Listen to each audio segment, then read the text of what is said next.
got some exciting announcements to make. Next week we're making the exciting announcements. No. Next week we have some exciting announcements. Happy? Well, yeah. Hello and welcome to another Popcorn Club. This week we went to go and see Hunger Games Mockingjay Part 1. It's the continued struggles of young Katniss and her battles against the Capitol. She's been... I'd almost completely forgotten about what happened in the last film at the beginning when it was all kicking off. Since the end of the games, she's now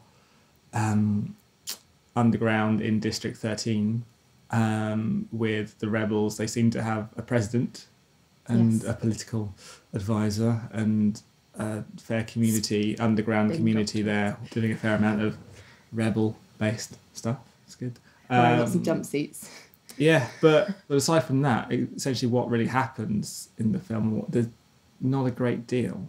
Yeah, so I think this leads us on to, I guess, the main problem and why I think we both feel that we couldn't really get into it and enjoy it as a film, because it's not a film, it's half of a film. I know this brings the bucks in, and I know this is like the new model that Hollywood has fallen in love with because it does rake them in lots and lots of cash, but it just doesn't work from a film perspective, and I wish they would just stop doing it. It's becoming more and more of a trend. I don't like it. I think of all the films or of all the books that have been split into multiple films at the end for the money, it feels like the most languid, and it feels like there's the most missing, and it suffers more than any other. Yeah. Essentially, from a film perspective, which is a bit of a shame, because I think the first one was better than I expected, but still not great. The second one was an awful lot better. And although I think this is obviously, it's a very different film to the first two. There aren't any games to actually anchor around it, and it becomes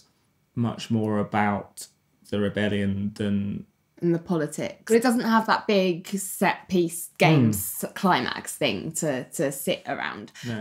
But I think it's a real shame, because what some of the stuff I most liked about the first two films and the kind of story in general is those political themes that it was exploring around you say propaganda. Exploring. I think the problem is it kind of touches on them but doesn't really explore them in any depth. Well, yeah, but this book, I think, is trying to do that because there are no games, so all it's got to focus on is the politics. I don't know about the book, but how well it's done that in the film is not well at all. Yeah, exactly. And finally, I'm like, wow, we've got an opportunity to get into this, the real meat of this stuff in some depth and get into some really interesting things here. And it just can't, because it's half a story. The way they chose to elongate it, because obviously it felt long and languid, especially the opening 15-20 minutes of sort of Katniss exploring her new surroundings and finding a way just felt really tedious to me. And it could have sacrificed some of that and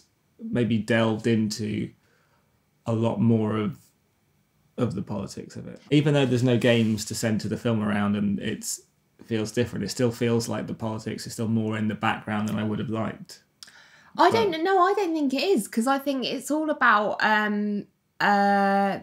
how humans are influenced by the stuff that they see and hear and is put out there for them, and which is depressing in and of itself, but also how that can be just twisted so easily.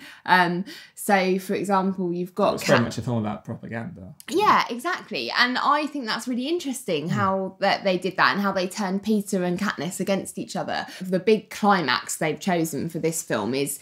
and the big reveal is the fact that Peter has been conditioned by the Capitol regime to fear Katniss so intensely that he reacts by trying to kill her. I actually think that's a bit of a shame that that's the explanation for his reaction. I think it probably would have been a more interesting story if it was more... He was genuinely... Yeah, really. And he'd been genuinely manipulated, not just... I thought it was a bit lazy. That was the main climax. And I think just as a...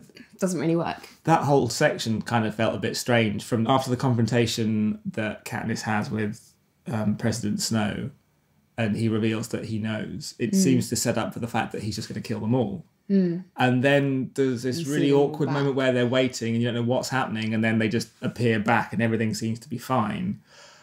But then the reveal is that they've let them come back because Peter's going to kill her, but it just stops. I think, like it doesn't. Yeah, it I think the doesn't moment, or it feels even end. It just kind of feels like the tape ran out and they were like, okay, turn over to side B. Do you know what I mean? It just doesn't have a proper ending, I don't think. that whole sequence where he just ups and chokes her. Yeah. It kind of still feels fairly obvious that he's not going to kill her, or if he was planning on doing it, there would be much better, more effective ways of it. It still felt like there should have been more to it, and there maybe is more to it.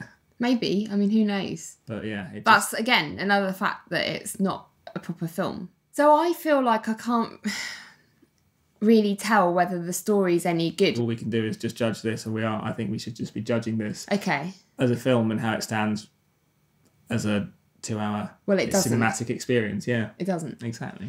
Anything we liked about it? It was nice being back in that world, seeing familiar faces, even in a slightly more unfamiliar setting. But I think they did a fairly good job of establishing a lot of the torment that all the districts went through in the first couple of films, that it was kind of nice to be grounded in that for a while. And it was kind of fun for a little while to explore that. I just wish it had gone somewhere with it, or done it in a, yeah.